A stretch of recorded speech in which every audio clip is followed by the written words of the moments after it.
なあ、YouTube で物理学が死後の世界を証明したって動画がめちゃくちゃ流れてくんだけど、意識が QFT で場を作ってるっていうスウェーデンの物理学者の論文。あれそういう話なの？中には自分の現実をデザインできるって話まであるんだぜ。それはね、情報のレンダリングミスよ。AIT アドバンセスのベストペーパーという事実を、科学が宇宙とつながる精神世界を認めたという誤ったコミットメッセージに読み替えてるだけなの。主要な査読雑誌であるネイチャーや TRL がその発見台化に重要化を審査するのに対して、 AIT アドバンセスは主に数学的、技術的に明らかな間違いがないかを審査するの。つまり QFT、場の量子論という文法が正しく使われている論文であるということ、論理破綻はしていないというのと、その内容が物理学の真理として認められたというのは意味が違うんだよね。世の中の人は自分に都合のいい物語、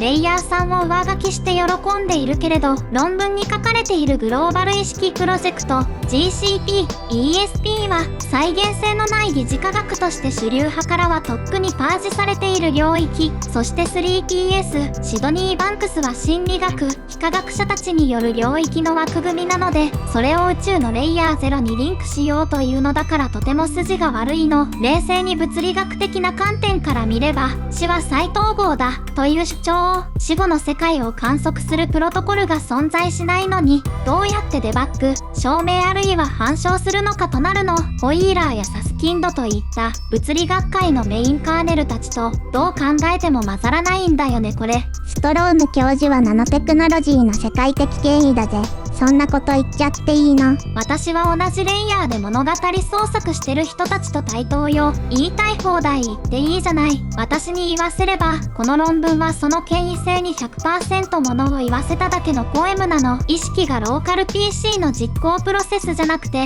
クラウドから常時ストリーミングされている信号だとしたら、あなたという存在はただの受信端末に過ぎないってことになるの。なんだそれ、参加型宇宙で取り戻したルート権限も無効じゃないか。そうなのよ。参加型宇宙は問いが宇宙の実在を確定させると言った。でも QFTC は意識はレイヤー0の物理的な場だという。つまり問うものが宇宙の外側にいるんじゃなくて、問うことそのものが宇宙の物理現象に過ぎないということになるの。言ってることの賛否は別にして、どう読み替えても人間が実在をデザインできるなんて余地がないって話だよね。 QFTC の論文がベストペーパーである理由は、意識が物理現象であるという新規性、それ以上でも以下でもないんだよ。でも物理学が取り残した意識についての研究なんだろ。それはそうよ。でもバグにまみれた疑似科学なの。例えば意識が場であるなら、その場の密度を決めているのは何かという問いが立ってしまう。そうだな、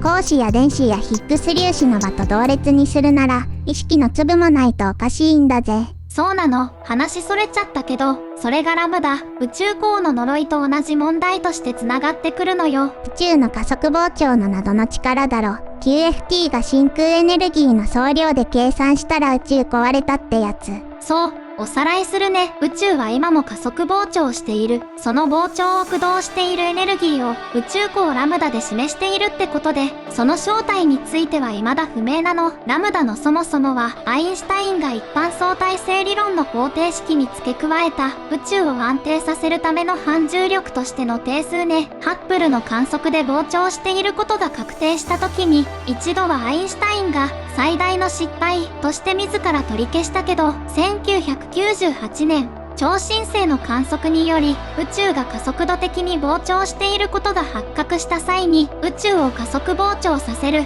何かとして復活したの。初期型と後期型で役割が違うってことだな。そうそう、安定化のための定数と膨張を駆動するエネルギーね。全宇宙空間を場で埋め尽くした QFT によると、何もない場、真空エネルギーの総計こそがラムダの正体となるので、計算したところ観測値から120桁ずれてしまって、宇宙はとっくに崩壊してないとおかしいというとんでもない結論を導いた。これを宇宙定数問題といって、物理学史上最悪の計算ミスとも呼ばれている。それって真空エネルギーで宇宙空間が満たされてるってのもおかしな理屈ってことになるんじゃないの？そう、空間がエネルギーで満たされているという QFT の基本設計、仕様を信じる限り、この120桁の大冒頭に、意地でも筋のいい理由をつけなくてはならなくなった。QFT は素粒子の世界から半導体を生み出すほどの驚異的な精度を誇るのに、宇宙全体のエネルギー密度を計算すると120桁も外れて、ドヤ顔で生み出した半導体が存在している宇宙を無に返さなくてはならなくなった。物理学者はここで究極の選択を迫られたの。計算機 QFT を捨てるか、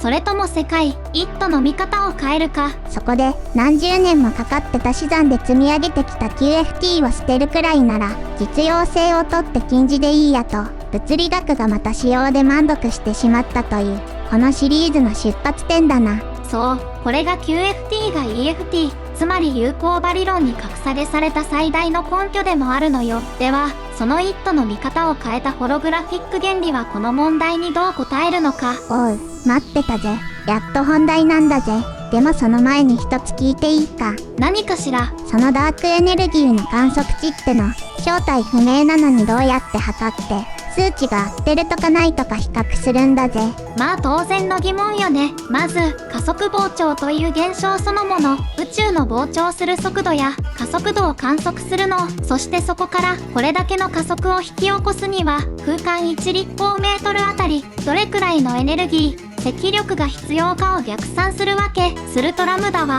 1立方メートルあたりおよそ10のマイナス9乗ジュール。なるほど。1立方メートルあたりのエネルギー単位に変換して同じ体積分の真空エネルギーをあてがったら同じになるはずだってことか。全くその通り。QFT は空間のすべての点に真空エネルギーが存在するとして計算した。つまり体積全体を積分したの。そしたら1立方メートルあたりおよそ10の111乗ジュールで、ラムダとちょうど120桁ずれた。でもホログラフィック原理が言うのはこういうことなの。宇宙の情報量は体積ではなく、その空間を囲む表面積で決まる。はあ、部屋の広さじゃなくて壁の面積で荷物の量が決まるってのかよ。そう、私たちが住んでいるこの3次元の広がりは2次元の壁に書かれたビットが映し出しているホログラムに過ぎないんだから。ちょっと待てよ。ER イコール EPR で投影するデータはブラックホールの表層にあるっていうロジックじゃなかったのか。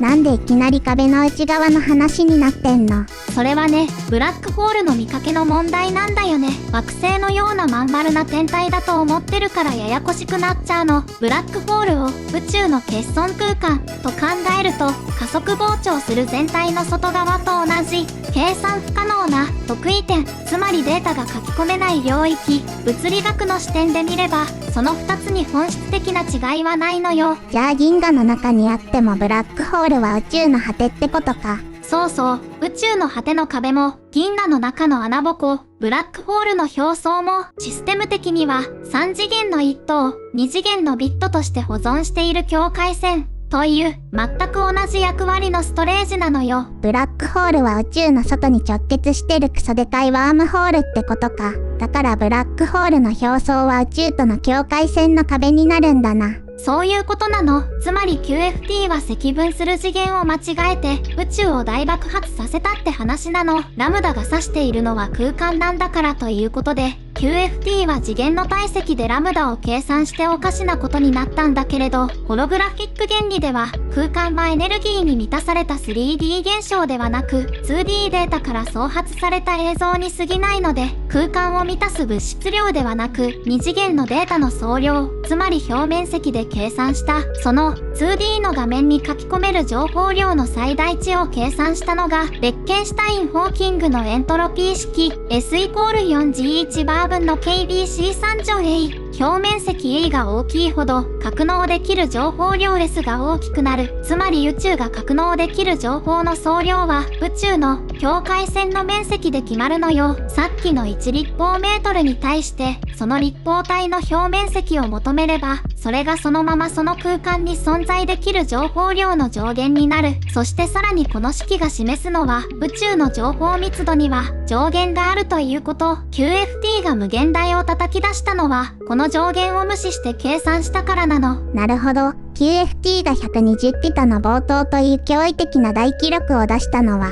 穴の開いたバケツに水を注ぎ続けるという無限大の繰り込みの結果だったということか。そう、空間はエネルギーに満たされた 3D 構造の場ではなく、情報の投影によって創発されるとするホログラフィック原理に基づいてラムダを計算し直すと、現存するブラックホールの表面積の積算値とほぼ一致することが導かれた。つまり得意点との境界線がストレージとして機能しているということなの。じゃあ、加速膨張はストレージ容量を増やし続けてる結果ってことになるんじゃないの？その通りよ。宇宙には1平方メートルあたりの最大情報密度という絶対的な使用上の制限がある。それ以上ビットを詰め込んだらブラックホールになっちゃうよという限界値ね。その上限がラムダの観測値と一致するという話なの。なぜ表面積で計算するとラムダと一致するのか、そのメカニズムはまだ研究中。おー、ってことは、ラムダってビットがブラックホールになりそうでならないためにただ肥大化してるってことか。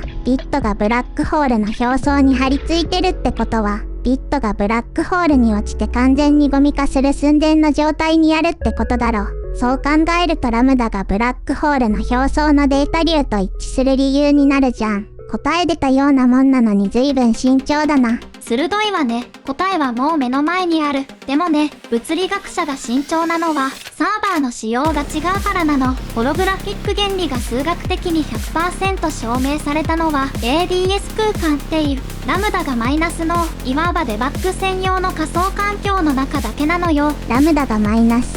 で、宇宙が膨張するんでなくて、アインシュタインが食い止めようとして立ちまおうとしてる宇宙のことか。そうそう、そこは壁があって安定している。開発者にとって都合のいい箱には壁打ち専用のサンドボックスね。でも私たちの現実の宇宙はラムダがプラスのドジッター DS 空間、壁が高速で遠ざかり続ける破裂寸前の超不安定な本番サーバーなの。あ、仮想環境 ADS で動いた最強のパッチをこのクソ仕様の本番環境 DS へどうやって移植すればいいのか、まだ誰も正解を書き出せていないのか。その通り、数字が合っている以上、物理学者は120桁の呪いを解く鍵がこのパッチワークにあると確信はしているの。でも、なぜ膨張する宇宙の果てと銀河の中の穴ぼこ、ブラックホールが同じ情報の意図で同期できるのか、その統合カーネル DSCFT を書き上げるのが現代物理学の最後にして最大のミッションなのよ。つまり仕様は完璧に組み上がっているけれど、それを支える OS に接続する方法を模索中ってこと。なるほど。なぜかはわからないけど数字が合う。がまたいつもの義理科学の入り口ってことか。そう、物理学者はそれを DSCFT 対応への挑戦なんてかっこいい名前で呼んでいるけれど、それはバグが治ったから後付けで使用書を書き直している最中っていう最高に泥臭いデバッグ作業なのよ。計算が合うからよし。で済まされたらまたボーアの設定と同じだもんな。そうだね。でも it from bit のロジックとしてこうまとめるとラムダの正体はすっきり整理できる。さっきも言ったように宇宙 OS には1平方メートルあたりに保存できるビットの最大量という絶対的な使用制限があるの。もしその上限を超えて情報を詰め込もうとすると時空が耐えきれなくなって、その場所は不良セクタブラックホールとして崩壊してしまう。私たち観測者が問いを立て続けたり、宇宙の中でイベント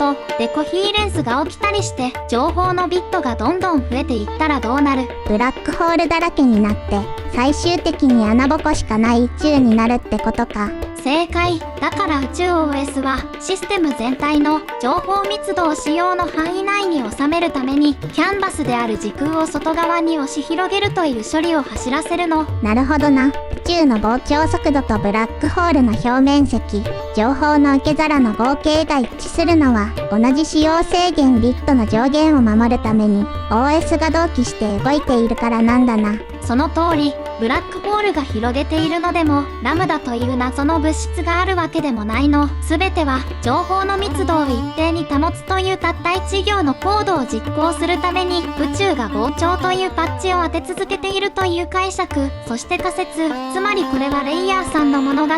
まあなんか十分納得いっちゃうんだけど、イットの計算機 QFT ではたどり着けなくて、ビットだけを数えるホログラフィック原理だからこの答えが出せるのよ。それでもレイヤーさんでの物語でああだこうだ言って納得いったところで確定じゃないの。だから義理化学だというのよ。じゃあ QFTC で物理学が死後の世界を証明したとか、実在をデザインできるっていうのだって、同じレイヤーさんの物語なんだから、義理化学と言えるんじゃないの。QFTC はクエリに応じて実在を見せるメカニズムをクエリごと物理法則に飲み込めるとしか言ってないんだよ。理論としては自由意志も物理法則のノイズに過ぎないと言ってるのに、その物理法則に従わない想像だけで物語を編んでいるという矛盾。これは物語に計算というプロセスが存在しない創作なのよ。意識が物理法則に統合されるということと、計算プロセスをすっ飛ばした死後の世界や実在のデザインは全然筋が違うってことだな。そう、だからこそあれだけうさんくさいコペンハーゲン解釈ですら、オカルトじゃなくて量子力学のベースとなる科学なのよ。そもそもの話、量子力学自体が義理化学ってことかよ。そうよ、なぜかはわからないけれどものすごい精度で完璧に動く、それが量子力学なの。そのなぜを問うてるからこそ現代物理はモヤモヤ地獄なのよ。ああ、ボアの設定をぶっ壊したせいで、誰得なおもろい理論だらけになってるってことか。そう、じゃあなぜそのおもろいホログラフィック原理が成立してるのか、その根拠を与えたのが ADS-CFT 対応という現代物理学最大の発見ってことなの。ABCDEFT ってもうその名前だけで全然対応できる気がしないんだぜ。まあそうだね、全然読めてないし。じゃあ続きは次回にしましょうか。じゃあまたな。